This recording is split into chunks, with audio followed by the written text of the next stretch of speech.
Is New Zealand's Eden Park record in danger?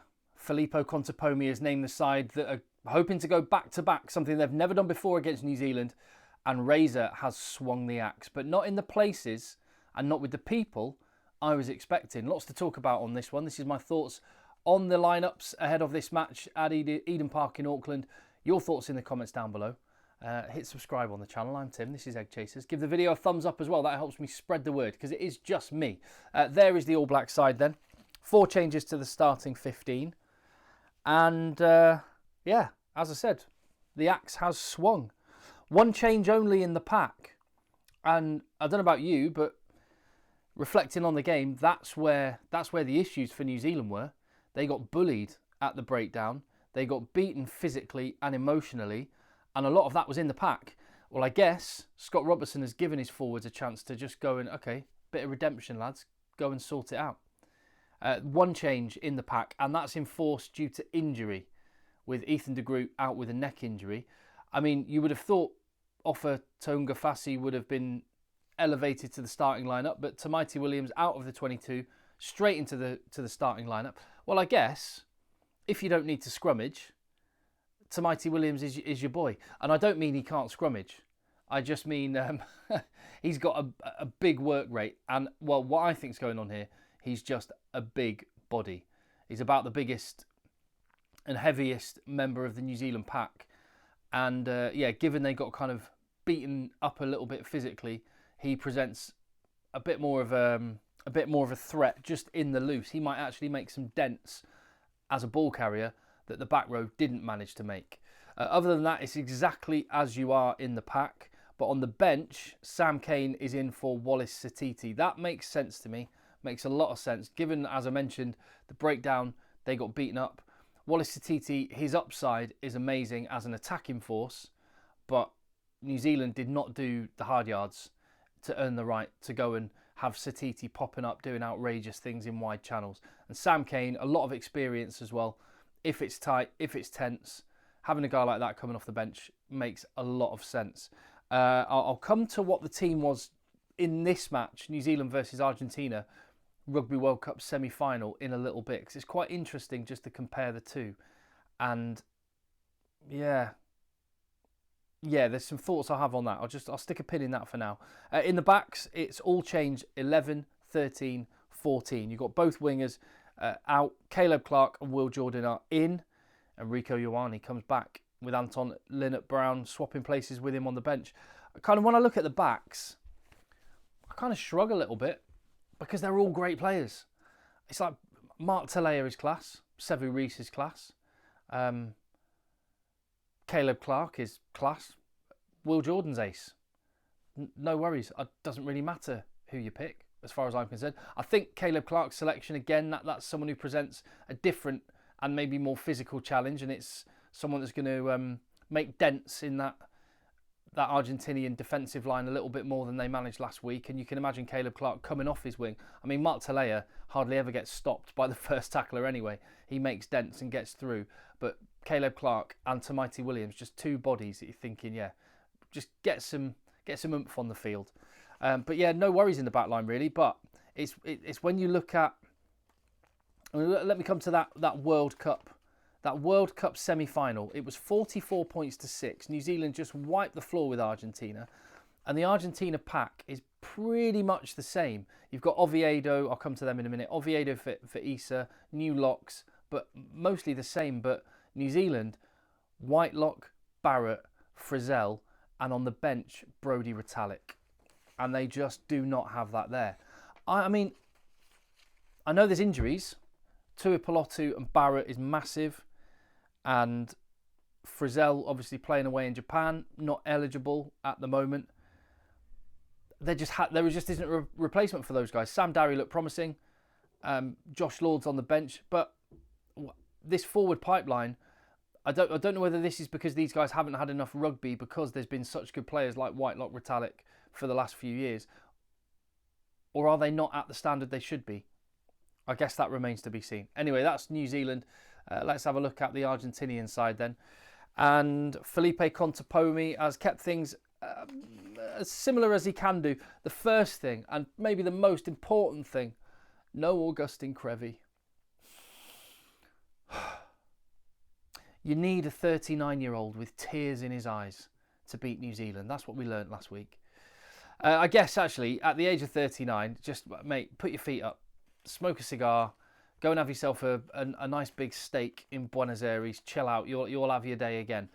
But the good news, and actually, I'm jesting a little bit, the big upside here, Julian Montoya is back. The captain is back.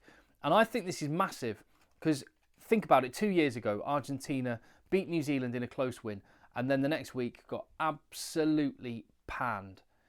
They need the challenge for Argentina. It's not so much tactical, it is emotional. I said, if you watch that anthem this Saturday and Argentina are crying through the national anthem again, and they're just like you can see the whites of the forwards' eyes. They just look like they want to go out and metaphorically kill someone. Then they're going to be in business. But the challenge backing it up week on week is where Argentina have failed in the past. The fact you've got fresh blood coming in the form of your captain, Julian Montoya, someone who's talismanic for them, I think that is huge for Argentina. Elsewhere, they've put Kremer in at lock and put Oviedo into the back row. That gives them a little different dynamic with Juan Martín González at 7. That, I don't know, I think that might that improves the pack. It looks like Contepomi's just going, let's just get the best 8 guys on the pitch. And they've got the best 8 guys in the pack on the pitch. Although that said, they've had to change Bello, Sordonian for Bello. But I mean, the Argentinian props, it's just like like a lineup of cube-shaped men. They're just kind of interchangeable, one out, one in. Yeah, as you were. I think that pack looks better than the one that took the field last week with Molina and Lavanini on the bench. In the back line, as you were. And I have to say to Matthias Moroni, fair play. That guy did a lot better than I thought. I thought he was out of position and he might be exposed. He's going to be up against Caleb Clark. And again, he's someone who's solid defensively, having played basically centre his whole career. But he did a really good job on the wing. And Cinti, with the ability to play on the wing, they just flip in and out. It was Santi Carreras who impressed me the most last week. Watching the game again, he just did the simple things really well.